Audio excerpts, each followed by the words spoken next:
Bismillah. Assalamualaikum warahmatullahi wabarakatuh. Alhamdulillahi hamdan hamda wa syukru lahu tawaliyan wa tatra wa asyhadu an la ilaha illallah wahdahu la syarikalah ma'budan haqqa wa asyhadu anna Muhammadan abduhu wa rasuluhu sidqa. Allahumma salli wa sallim ala nabiyyina Muhammadin wa ala alihi wa ashabihi wa man tabi'ahum bi ihsanin ila yaumiddin. Amma ba'd. Alhamdulillah, kita bersyukur kepada Allah Jalla Jalaluh karena dengan nikmat serta taufiknya pula lah kita dapat diberikan kemudahan oleh Allah untuk bersama-sama mengkaji ilmu, bersama-sama menuntut ilmu, yang semoga amalan kita ini diterima dan diberkahi oleh Allah Azza wa Jalla. Salawat serta salam semoga selalu Allah limpah curahkan kepada Nabi kita, Rasul kita, qudwah kita Muhammad sallallahu alaihi wasallam beserta para keluarga beliau, para sahabat, serta orang-orang yang mengikuti jalan beliau hingga akhir kiamat kelak. Taib, kembali di sini kita membaca bab al-mujahadah, yaitu bab kesungguhan, yang mana ditulis oleh Imam An-Nawawi rahimahullah di dalam kitab Riyadhis Shalihin min kalami Sayyidil Mursalin. Kemudian beliau membawakan ayat yang setelahnya. Qala al-muallif rahimahullahu taala, qala Allah taala wa'bud rabbaka hatta ya'tiyakal yakin. Ayat surah Al-Hijr ayat 99. Allah azza wa jalla berfirman, sembahlah, beribadahlah kepada Allah Tuhanmu sampai datang kepadamu kematian. Ayat ini dimasukkan oleh muallif rahimahullah ke dalam bab mujahadah. Salah satu alasannya atau kenapa alasan muallif meletakkan ayat ini ke dalam bab mujahadah, yaitu karena di dalam ayat itu Allah azza wa jalla memerintahkan hamba-hambanya, memerintahkan orang yang beriman untuk senantiasa selalu beribadah kepada Allah Jalla Jalaluh sampai kematian menjemputnya. Dan ini menunjukkan orang yang senantiasa, orang yang bersungguh-sungguh dalam melakukan ibadah kepada Allah sampai dia meninggal. Ini semua menunjukkan bahwasanya orang tersebut sungguh-sungguh, orang tersebut benar-benar sungguh-sungguh senantiasa melawan hawa nafsunya di jalan Allah Azza wa Jalla untuk taat dan meninggalkan maksiat. Makanya Imam Nawawi rahimahullah ta'ala meletakkan ayat ini di dalam bab mujahadah. Kemudian di dalam ayat ini muallif rahimahullah mengisyaratkan bahwasanya perkara mujahadah, sebelum itu dulu, al-mujahadah itu memiliki makna 3. Yang pertama, bersungguh-sungguh. Orang yang bersungguh-sungguh akan suatu hal, baik itu urusan dunia maupun urusan akhirat, maka orang tersebut dikatakan mujahid. Kemudian makna yang kedua adalah orang yang senantiasa melawan hawa nafsunya, menundukkan hawa nafsunya. Orang tersebut dikatakan orang yang mujahid juga. Dan makna yang ketiga adalah orang yang berperang di jalan Allah Azza wa Jalla. Maka orang tersebut adalah mujahid. Jadi orang yang senantiasa beribadah kepada Allah sampai akhir hayatnya, maka orang itulah disebut dengan mujahid. Di sini Allah Azza wa Jalla mengatakan al-yakin, artinya adalah kematian. Kenapa al-yakin dinamakan kematian? Ibnu Atiyah rahimahullah mengatakan bahwasanya kenapa Allah Azza wa Jalla memakai kata al-yakin sebagai kematian, padahal al-yakin adalah bukan daripada nama-namanya kematian. Jadi kematian itu mungkin ada nama-nama, tapi al-yakin bukanlah sebagai nama kematian tersebut. Akan tetapi al-yakin di sini dinamakan oleh Allah Azza wa Jalla karena hal tersebut, perkara tersebut tidak akan dipungkiri oleh otak. Baik dia orang yang beragama ataupun yang tidak beragama, mereka pasti meyakini bahwasanya kematian itu pasti akan datang. Makanya hatta ya'tiyakal yakin, sampai kematian menjemputmu. Di sini Imam Al-Qurtubi rahimahullah menjelaskan di dalam kitab Al-Jami' li Ahkamil Quran bahwasanya kenapa di dalam ayat ini kata beliau tidak menggunakan kata wa'bud rabbaka, sembahlah Tuhanmu. Ini saja padahal sudah cukup. itu adalah perintah dari Allah Azza wa Jalla. Kenapa Allah Azza wa Jalla menggandengkan dengan hatta ya'tiyakal yakin? Karena kalaunya mengatakan wa'bud rabbaka, sembahlah Tuhanmu, hal tersebut bisa dikatakan orang yang menyembah Allah Azza wa Jalla, baik berdoa, sholat, zakat atau puasa satu kali, maka dia dikatakan orang yang muti, yaitu orang yang taat, walaupun dia dulunya orang yang beribadah, kemudian setelah itu dia murtad kepada Allah, atau kemudian setelah itu dia berpaling dari agama Allah, dia tetap dikatakan al-muti, yaitu orang yang taat. Makanya Allah Azza wa Jalla menggandengkan hatta ya'tiyakal yakin, sampai kematian menjemputmu. Bahwasanya orang-orang yang benar taat kepada Allah, orang yang benar-benar menjalankan perintah Allah, serta orang yang menjauhi larangan Allah adalah orang yang senantiasa selalu istiqomah dalam ibadah kepada Allah sampai akhir ayatnya. Itulah orang yang muti, orang yang taat kepada Allah Azza wa Jalla. Jadi yang dapat diambil kesimpulan dari ayat ini bahwasanya Allah Azza wa Jalla memerintahkan kita, menyuruh kita untuk senantiasa beribadah kepadanya, baik dalam kondisi apapun, misalkan dalam keadaan sakit atau keadaan sehat, Allah tetap menyuruh kita untuk sholat. Hal ini sebagaimana yang telah diriwayatkan oleh Imran ibni Husain dari Nabi SAW, beliau bersabda, "Sholli qa'iman, fa illam tastati fa qa'idan, fa illam tastati fa 'alal jam." Salatlah kalian dengan berdiri.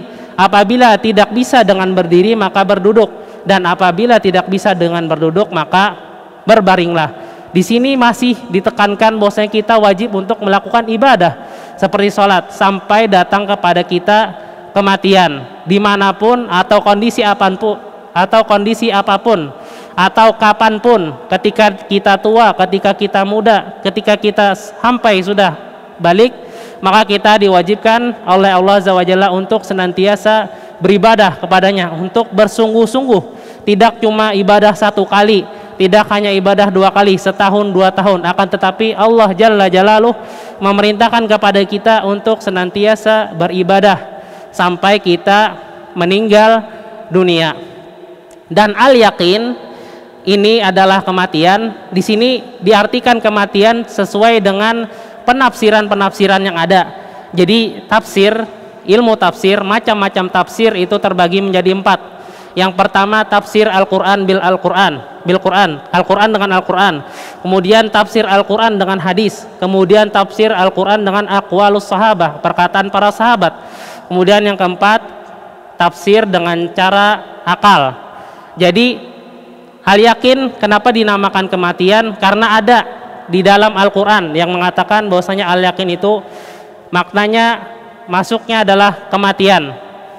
Sebagaimana perkataan Isa alaihi salatu wassalam di dalam surah Al-Maryam, beliau mengatakan yang tertulis dalam Al-Quran, wa awsani bis salati waz zakati ma dumtu hayya, dan Allah senantiasa menyuruhku, mewasiati kepadaku untuk sholat dan zakat selagi aku masih hidup.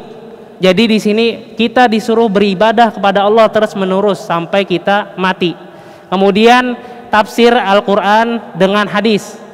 Kenapa al-yakin kenapa al-yakin itu maksudnya adalah kematian? Karena di dalam hadis dikatakan bahwasanya dari sahabiyah Ummul Ala radhiyallahu anha, yang mana suaminya meninggal dunia, kemudian dia mengatakan kepada Nabi SAW, qad ja'ahu al-yaqin inni arju la'allahu khair. Kata beliau radhiyallahu anha, sungguh telah datang kepadanya al-yaqin, maksudnya adalah Utsman bin Maz'un, suaminya beliau. Telah datang al-yaqin, maksud al-yaqin di situ adalah kematian. Sungguh saya mengharapkan kepada beliau kebaikan. Maka kenapa dinamakan al-yaqin? Karena itu sesuai dengan penafsiran Al-Quran dengan Al-Quran, kemudian Al-Quran dengan hadis. Adapun perkataan para sahabat, banyak perkataan para sahabat yang menafsirkan bahwasanya al-yaqin itu adalah kematian. Salah satunya adalah Abdullah bin Umar, kemudian Abdullah bin Abbas, dan yang lain-lainnya. Adapun di kalangan para ulama tafsir, diantaranya adalah Al-Mujahid, kemudian Qatadah dan Hasan Al-Basri. Beliau mengatakan bahwasanya makna al-yakin di dalam ayat tersebut adalah kematian, dan ini salah bagi yang mengatakan, orang yang bermadhab, orang mengatakan bahwasanya al-yakin di sini dimaknai dengan ma'rifah. Jadi ada suatu golongan yang sesat di dalam Islam atau bahkan di luar mengatakan bahwasanya al-yakin di situ maknanya adalah ma'rifah. Jadi ma'rifah itu suatu tingkatan yang dalam golongan sufi, kalau nggak salah dia adalah tingkatan yang paling tertinggi. Jadi sembahlah Tuhanmu sampai datang yakin atau ma'rifah. Jadi apabila seseorang tersebut sampai sudah makom ma'rifah, maka dibebaskan baginya semua kewajiban syariat, dibebaskan baginya segala macam sholat, zakat, dan yang wajib-wajib lainnya, terlepas daripada azab Allah dan lain-lainnya. Mereka melakukan sekehendaknya. Maka penafsiran ini adalah penafsiran yang salah, yang bahkan mendatangkan atau bisa menjadikan kita menjadi kafir atau menjadi kita sesat, yang sesat-sesatnya. Maka al-yakin di sini artinya adalah kematian. Jadi bukan ma'rifah. Ini adalah perkataan yang salah dari golongan sufi yang mengatakan bahwasanya apabila telah sampai makom ma'rifah maka sudah beribadah kepada Allah. Dalilnya apa? Surah Al-Hijr ayat 99. Wa'bud rabbaka, sembahlah Tuhanmu, hatta ya'tiyakal yakin, sampai datang kepadamu ma'rifah. Nah, ini adalah salah. Akan tetapi al-yakin di sini tafsirannya adalah kematian. Hal ini tidak menyelisih Al-Qur'an karena Al-Qur'an berkata demikian. Hadis juga mengatakan demikian, perkataan sahabat juga mengatakan demikian. Intinya adalah kita diperintahkan oleh Allah Jalla Jalaluh untuk senantiasa beribadah kapanpun, dimanapun, dan bagaimanapun kita beribadah kepada Allah Azza wa Jalla sampai datang kepada kita kematian. Faedah atau manfaat yang dapat kita ambil daripada ayat ini, yang pertama adalah